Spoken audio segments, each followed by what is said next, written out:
नमस्कार, स्वागत है आपका एमपी तक पर। मैं हूं पवन शर्मा। सांसद विवेक बंटी साहू छिंदवाड़ा पहुंचे हैं, संसद में पहुंचे थे, उन्होंने शपथ ली है।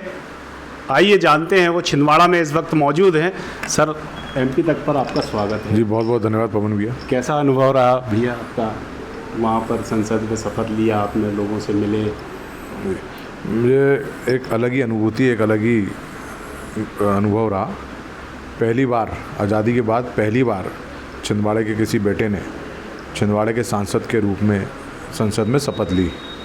23 लाख की आबादी का प्रतिनिधित्व कर रहा था, तो जितनी खुशी थी, जितना मन प्रसन्न था, उससे ज़्यादा ये था कि मुझे बड़ा दायित्व मिला है और छिंदवाड़े के लोगों की जो अपेक्षाएं हैं उसे पूरा करना। छिंदवाड़े के हमारे जितने जिन लोगों ने, पूरे ज़िले की जनता ने आशीर्वाद दिया, अब उनकी अपेक्षाओं में खरा उतरते हुए छिंदवाड़े का विकास को प्राथमिकता में रखते हुए छिंदवाड़े के मान सम्मान की रक्षा करते हुए आगे काम करना है। सिर पे आपने पीला गमछा बांधा था आदिवासियों के सम्मान में, जैसा कि आपने कहा था कि मैं संसद पहुंचूंगा तो आदिवासी के सम्मान में मैं सर पे पीला गमछा बांधूंगा। क्या कहेंगे, बहुत आकर्षण का केंद्र रहा हो? देखिए, छिंदवाड़ा हमारा छिंदवाड़ा पांडुना जो संसदीय क्षेत्र है, यहाँ पर लगभग 38% आबादी हमारे आदिवासी भाइयों बहनों की है, जो भोले भाले सीधे साधे हैं, गरीब हैं और ये हमेशा छले गए हैं। आप लोग को ध्यान होगा कि जब परिसीमन हुआ था तब भी ये चर्चा चल रही थी कि छिंदवाड़ा हमारे आदिवासी भाइयों बहनों के लिए आरक्षित होगा, लेकिन उस समय कमलनाथ जी और कांग्रेस के लोगों ने षड्यंत्र करके छिंदवाड़ा पांडुना संसदीय क्षेत्र को आदिवासी भाइयों के लिए आरक्षित नहीं होने दिया। फिर उसके बाद अभी चुनाव आया, आपने देखा कि किस तरीके से नकुलनाथ जी ने हमारे आदिवासी भाइयों बहनों को अपमानित किया था, गद्दार और बिकाऊ कह करके। जब मैं गया, अमरवाड़ा क्षेत्र में गया, जुनारदेव में गया, पांडुना क्षेत्र में गया, तो आदिवासी भाई बहुत दुखी थे उनके इस कथन से कि उनका कहना पड़ रहा था, जिनको हमने 45 साल सर का ताज बना के रखा, जिनको 45 साल जिले का सांसद जिनके परिवार को बना के रखा, वो हमको बिकाऊ और गद्दार कह रहे हैं। तब मेरे मन में आई कि इनके सम्मान के लिए मुझे कुछ करना चाहिए। तब मैंने प्रण लिया था कि अगर छिंदवाड़े की जनता मुझे आशीर्वाद देती है तो हमारे आदिवासी भाइयों बहनों के सम्मान का प्रतीक जो पीला गमछा है वो सर में बांध करके मैं शपथ लूँगा।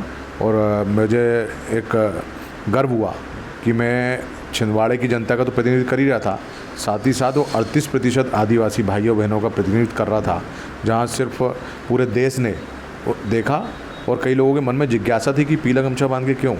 मुझे दिल्ली में भी कुछ मीडिया के साथियों ने बातचीत करी थी, तब मैंने उन्हें बताया कि ये हमारे आदिवासी भाइयों के सम्मान के लिए और जो उनका अपमान कांग्रेस के द्वारा, कमलनाथ जी, नकुलनाथ जी के द्वारा किया गया था, उस अपमान के बदले के लिए, उनके सम्मान के लिए पीला का गमछा मैं सर में बांध करके शपथ लिया।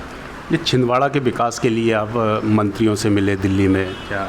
जी, मैंने जैसा पहले कहा कि छिंदवाड़े का विकास मेरी प्राथमिकता है और पहला अनुभव है कि छिंदवाड़े का प्रतिनिधित्व दिल्ली में कर रहा हूँ।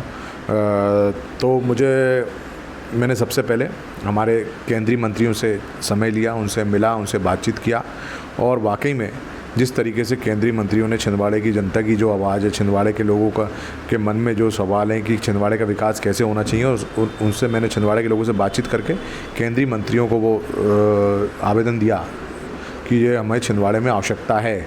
तो उनका रिस्पांस, सभी मंत्रियों का बहुत अच्छा रिस्पांस था और उन्होंने कहा कि छिंदवाड़े का विकास हमारी प्राथमिकता में है। क्रमबद्ध तरीके से रोड मैप बना करके हम छिंदवाड़े का विकास करेंगे और उसमें केंद्र की सरकार कहीं कोई धन की कमी नहीं आने देगी।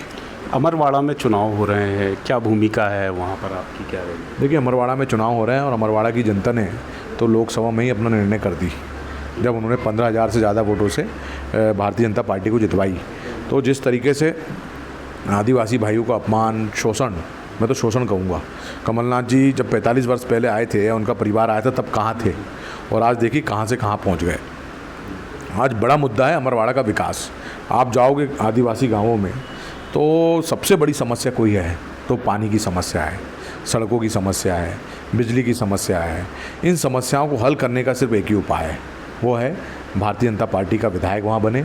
फिर हम माननीय मुख्यमंत्री जी से चर्चा करके वहाँ से हम विकास के योजनाएं लाएंगे। फिर हम माननीय मोदी जी से, माननीय दिल्ली में सभी मंत्रियों से मिलकर के अमरवाड़ा का विकास हम करेंगे।